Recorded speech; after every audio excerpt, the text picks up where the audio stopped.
how do you reflect back on that success with the tattooing industry? Yeah, I mean, even the haters of it, it's like, yeah, which I can't stand. It's like, people, you know what? If you don't got nothing nice to say, yeah, I totally. Well, I think like I got onto Miami Ink in my very early 20s. I'm 39 now, and it was pre-sobriety, so I was trying to handle like addiction while filming and while doing something so new that nobody had any idea what was to come of this. I've never was one that wanted to be on TV. It wasn't like I was like, oh, it's my dream to be, famous or to be on a TV show. It just happened, and I tried my best to be a good representation of art. And then, it ended up being quite successful. And so then they gave me my own spin-off show, LA Ink, and I did that for, so many seasons and so many episodes later. And I got sober shortly after opening up my shop there. And there was really great things that came out of it, and there was also very challenging things. There's not like no one preps you for what to expect. I think like I'm fortunate enough that my parents were really great about teaching us what's really important in life, and that's probably, from going to church and having those certain values that like basically like money, fame, status, all those things are, if anything, they tend to be pretty evil most of the time. We don't put importance on that. Like, it's all about who you are and like as a person and who you're surrounding yourself around. So I feel like the bigger I got, the smaller my circle got. And I just really hung out with people that were in my corner that didn't care about any of that stuff. So I didn't have a lot of yes men around me or anything like that. It's like, I hung out with my family a lot, and I think that made it easier to kind of stay grounded. And not lose sight of things, because I think I have met people who've like started believing their own hype, and you're just like, oh god. Yeah. I worked in radio for 20 years, primarily rock. Yeah. So I know what you mean. Yeah. It's like, buddy, you just use the bathroom just like I do. Exactly. Like, I don't know. So I think that there's a lot of great things. I got like a book deal. I ended up getting a makeup line. I did some really wonderful things. I traveled the world. I had my shop for 14 years and met so many amazing people. And then then there's also like the invasiveness of the public, like there's a certain expectation, a lot of criticism, and you'll never be able to please everybody, which is something that we all know anyway, So I think those are probably some of the bigger challenges. But other than that, I don't know. People, I've been, like I said, I've been so used to being an outsider all my life that it's not really. Like, if you don't like me, I don't really care.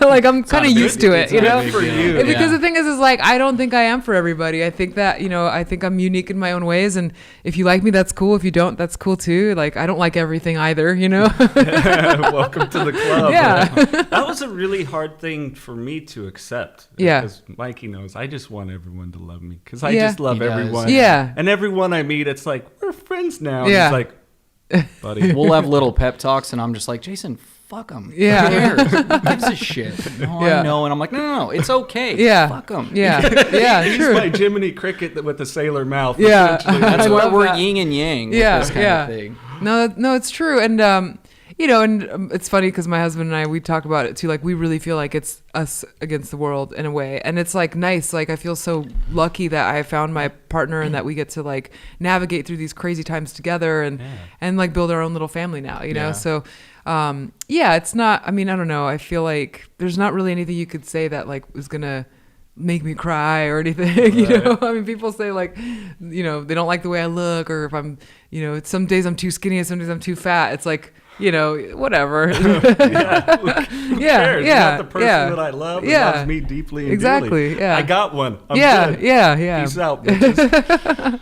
Now you're getting it. Yeah. I am. You know what? And it's really the hardest thing. It's my biggest defect, people pleasing. Yeah, and totally. I've had to work on it. It's like, my girlfriend, she's sweet. She's the one that paints my nails. She's just cool as shit. And she's just like, she's that way. She's a little spitfire. Like, fuck them. What does it matter? Are they your kids? Are they us?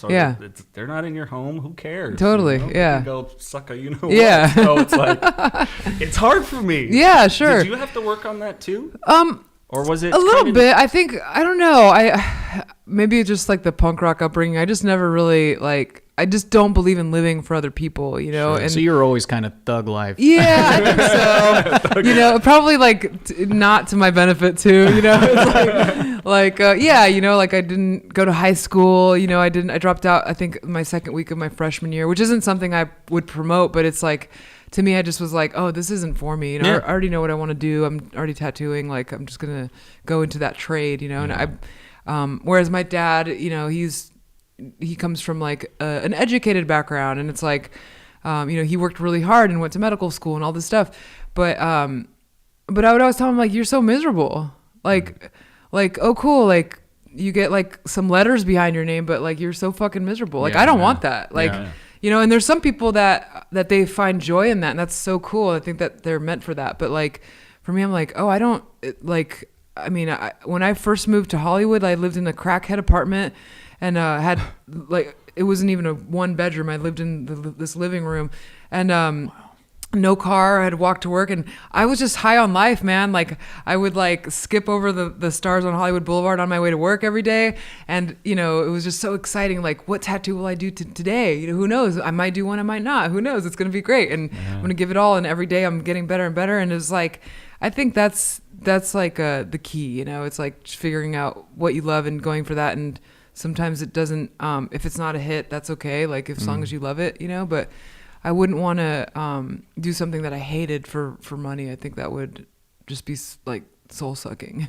How do you look back on like the opportunities that came to you, like the, you know, the makeup line and the book and everything else, and you know, it's like, and having a lot of that stuff on TV as well, you know? Well, I mean, I love documenting things, so I think that's one thing that I really did take away from like filming the TV show, because we were a docu-series in the beginning, and it was like, I loved that, you know, the idea of being able to look back at something, and not just in photos, you know. And so, even, you know, I still feel like I document things all the time, and it's something I'll pass down to my son, you know. But yeah, and then you know, the books were the first thing that kind of came. And I really enjoy writing. I love reading. I probably would cringe if I had to read my books now, because I wrote them so long ago, and I think I've grown up a lot since then. I'm like, oh my God, I can't believe I used to write like that. Like, you know, I'd do like a sentence or a fucking paragraph that could have been done in a sentence, you know? But yeah, so that was exciting, because I got to go on book tours, and like, I've always loved meet and greets. Like, I love hugging people. I love like feeling that energy. Like, I've never felt scared of that. I still don't, you know, and I love that. And so I went on 3 book tours for each of the book, and it was just great. And then after that, I got shortly after that, I got asked to do the makeup line.